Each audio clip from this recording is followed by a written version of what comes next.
गरीबों के पेट पर लात मारने वाली सरकार का सत्ता से हटना ही बेहतर है। डॉक्टर भीमराव अंबेडकर। साथियों, इस बात को बाबा साहब ने कब कहा था, कहां पर कहा था, क्यों कहा था, सभी सवालों का जवाब जानने के लिए इस वीडियो को अंत तक देखना ही होगा। ये बहुत ही गंभीर विषय है और जो बात आज से करीब 90 वर्ष पहले बाबा साहब ने कही थी, वो आज क्या पूर्ण रूपेण चरितार्थ हो रही है। इसकी आपको तुलना करनी पड़ेगी, कल्पना करनी पड़ेगी। बाबा साहब कितने दूरदर्शी थे, उनकी भविष्यवाणी क्या आज सही हो रही है। ये लिखा पढ़ी के प्रमाण है, प्रमाण सहित। तो साथियों, यह बात है 25 फरवरी 1938 बजट अधिवेशन की शुरुआत हुई, जिसके अध्यक्ष माओ लाड़कर थे।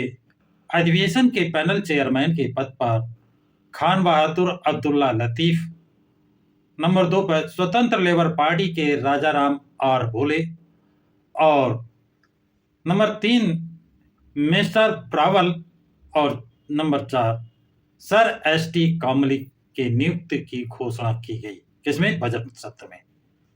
इस बजट अधिवेशन में 2 दिनों तक भाषण हुए। कितने दिन? 2 दिनों तक भाषण हुए और बजट का अभिनंदन किया गया, यानी उसका गुणगान किया गया। सभी ने उस बजट को सराहा। तीसरे दिन बेवफाई के तीसरे दिन डॉक्टर अंबेडकर का जो भाषण हुआ वो इस प्रकार है। 2 दिन तो भाषण हुए, लोगों ने अभिनंदन किया, लेकिन जब तीसरे दिन डॉक्टर भीमराव अंबेडकर का भाषण हुआ तो उन्होंने क्या कहा, ये बात बहुत गंभीरता से समझने वाली है। वो कहते हैं, मुंबई सरकार के नए बजट पर कल और परसों भाषण हुए, उनमें इस बजट का अभिनंदन किया गया, मतलब इस बजट का आवभगत स्वागत किया गया। सभी ने इस बजट को अच्छा बजट बताया। लेकिन बाबा साहब क्या कहते हैं, लेकिन के साथ मुझे ये कहना पड़ेगा कि मैं इसमें शामिल नहीं हो सकता। जिन्होंने इस बजट का अभिनंदन किया है उस श्रेणी में मैं शामिल नहीं हो सकता। इस पर नजर डालते ही पहली नजर में ही ये बजट निराशाजनक लगता है। बाबा साहब कहते हैं ये निराशाजनक है। पहली नजर में ही बजट की योजना इस प्रकार की गई है कि अमीरों की जेब को सुरक्षित रखकर गरीबों को दुख दर्द झेलने पर मजबूर किया गया है। कितनी बड़ी बात। अब आज वर्तमान परिप्रेक्ष्य में देख लें कि किसान आंदोलन को मजबूर है और ये बाबा साहब उस समय कह रहे हैं ये बजट अमीरों की जेब को सुरक्षित रखकर गरीबों को दुख दर्द झेलने को मजबूर किया गया है। क्या वही चीज वर्तमान में नहीं है? इसकी आप तुलना कर सकते हैं कि बाबा साहब कितने दूरदर्शी थे। इस बजट से भावी सुखदायी हालात का जरा भी अनुमान नहीं होता कि ये बजट सुखदायी है, अच्छा है, और ना ही ऐसा लगता है कि ये हमारे प्रांत के उज्जवल भविष्य की शुरुआत है।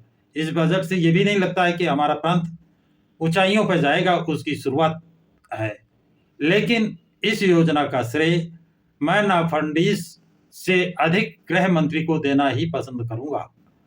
इसी पुलिस बल के बारे में वर्तमान सत्ताधारी कांग्रेस और पुरानी कांग्रेस का नाता कैसे असंगत था, इसका एहसास सभी को है।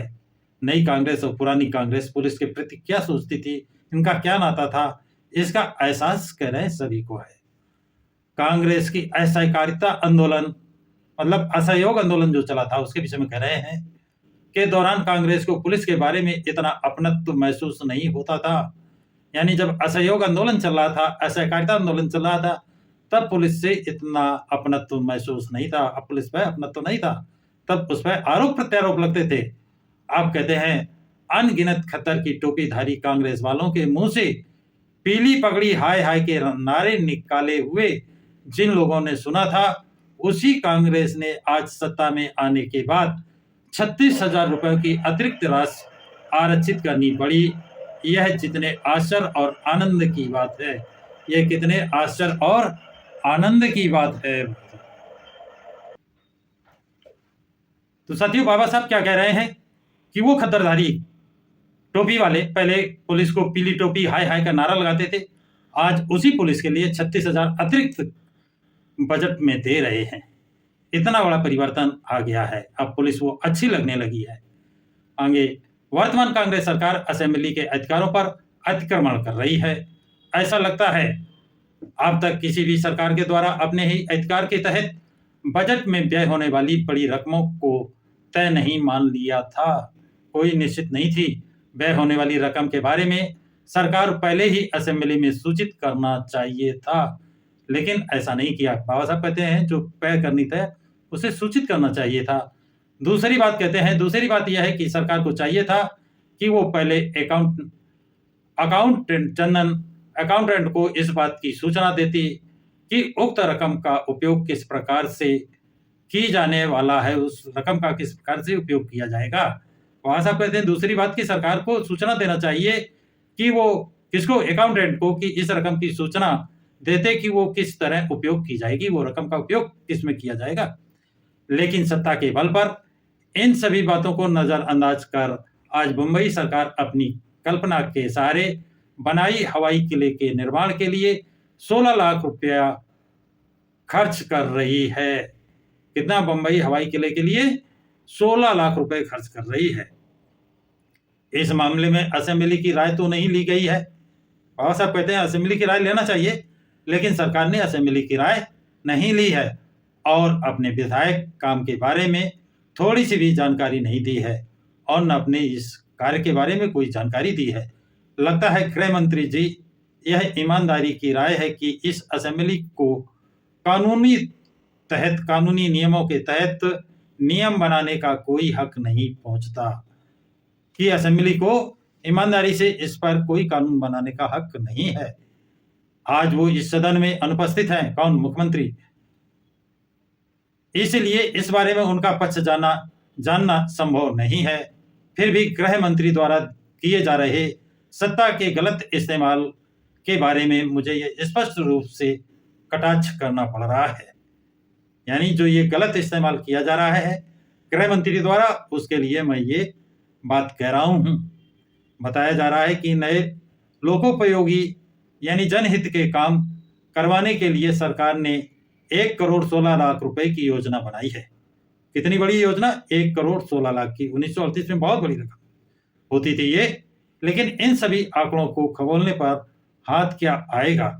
अब बाबा साहब कहते हैं इन सबके आंकड़े खोजेंगे तो हाथ में क्या आएगा, वो आगे बताते हैं। इस बड़ी रकम से हर वर्ष जो खर्चा होता है उसमें से 48,11,000 रुपए तथा शराब पर पाबंदी लगाने के खाते में 31 लाख रुपए अलग हैं।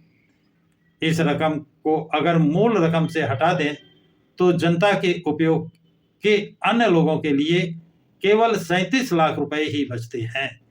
यानी रकम तो दिखा दी इतनी बड़ी करोड़ों की, लेकिन वो जो अन्य मदों में खर्च कर रहे हैं उससे अब जो बचता है जनता के लिए वो मात्र 37 लाख रुपए बचते हैं।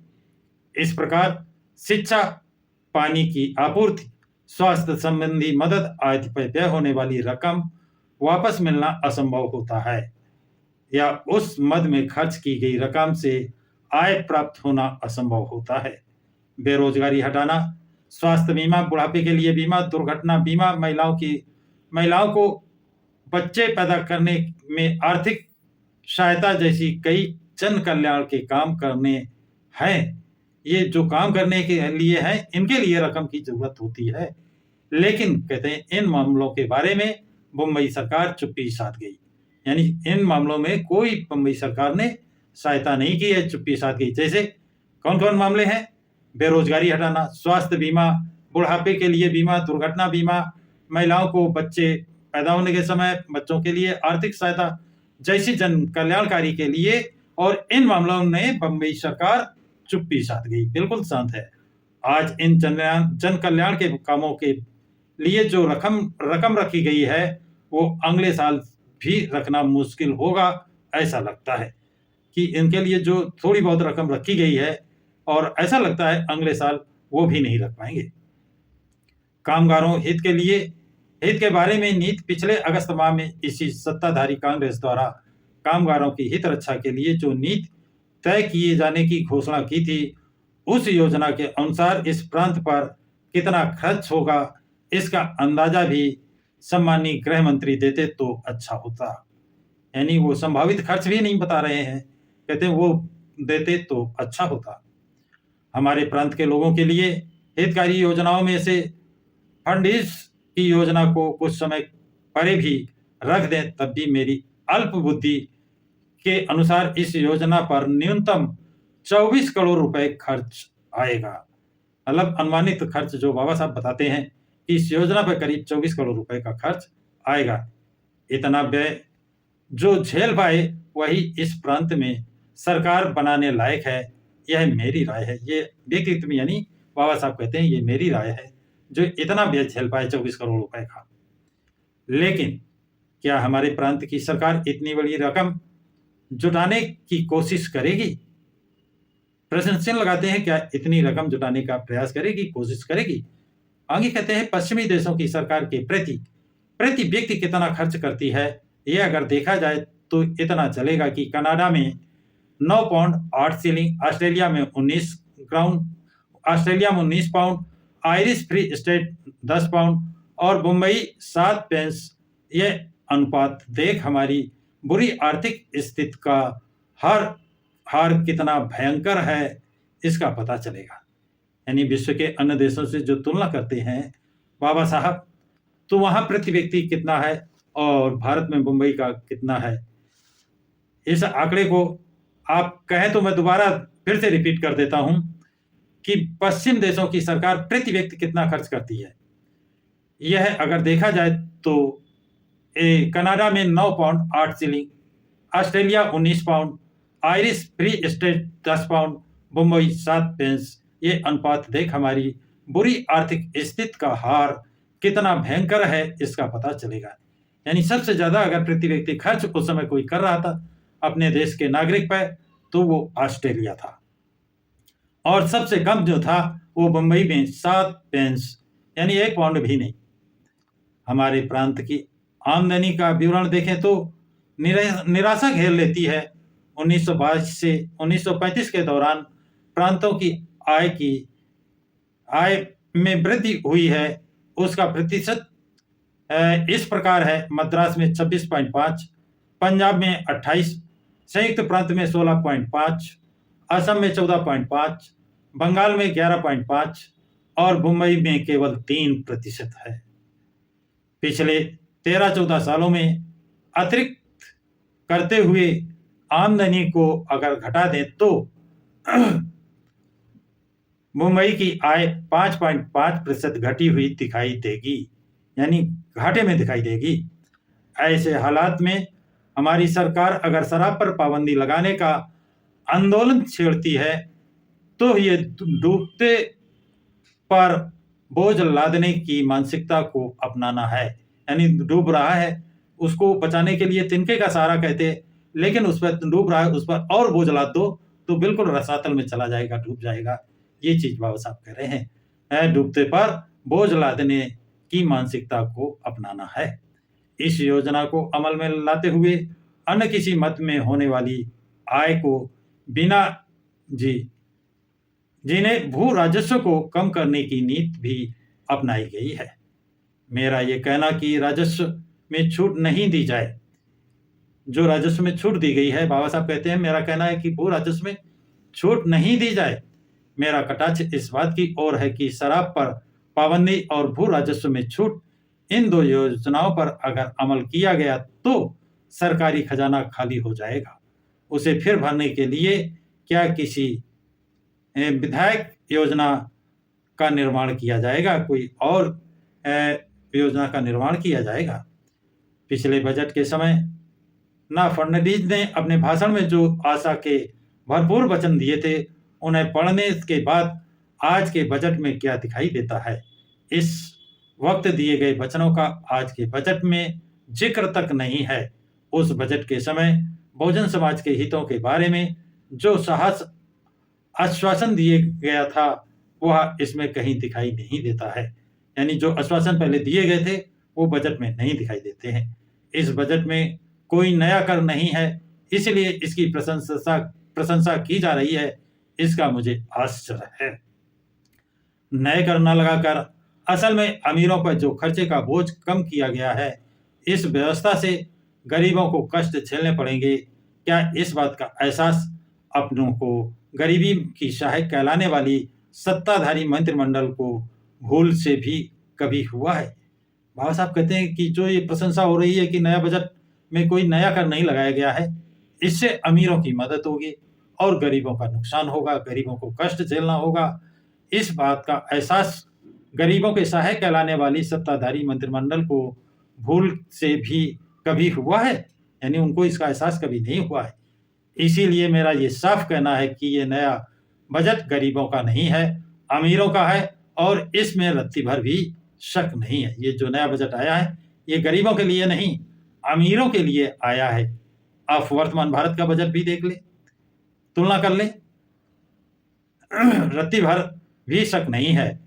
बाबा साहब आगे कहते हैं, सच पूछो तो गरीबों को हर सरकार में मदद ही मिलनी चाहिए। हमें गरीबों के खातिर मेहनत करने वाली सरकार चाहिए। कौन सी सरकार चाहिए? जो गरीबों के लिए मदद करे। बाबा साहब कहते हैं कि सच पूछो तो गरीबों को हर सरकार से मदद मिलनी चाहिए और हमें गरीबों के खातिर मेहनत करने वाली सरकार चाहिए।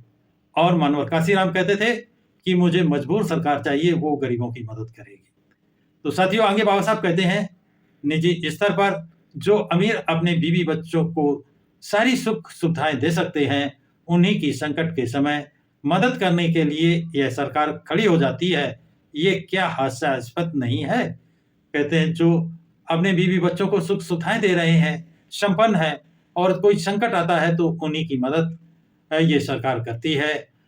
और क्या ये सरकार का काम हास्यास्पद नहीं है, विवादित नहीं है? इस प्रकार गरीबों के पेट पर लात मारने वाली सरकार सत्ता में आए, इससे बेहतर है कि वो सत्ता त्याग करे, ऐसा मुझे लगता है। बहुत बड़ी बात बाबा साहब ने कह दी। गरीबों के पेट पर लात मारने वाली सरकार सत्ता में आए, इससे बेहतर है कि वो सत्ता को त्याग करे और सत्ता से बाहर हो जाए। डॉक्टर बाबा साहब अम्बेडकर का भाषण बेहद प्रभावशाली रहा। कहते हैं कि उनके जैसा बेहतर, असरदार, परिणामकारी, सिलसिलेवार भाषण आज तक मुंबई विधिमंडल में नहीं हुआ था। इस बारे में हम भी यकीन करते हैं।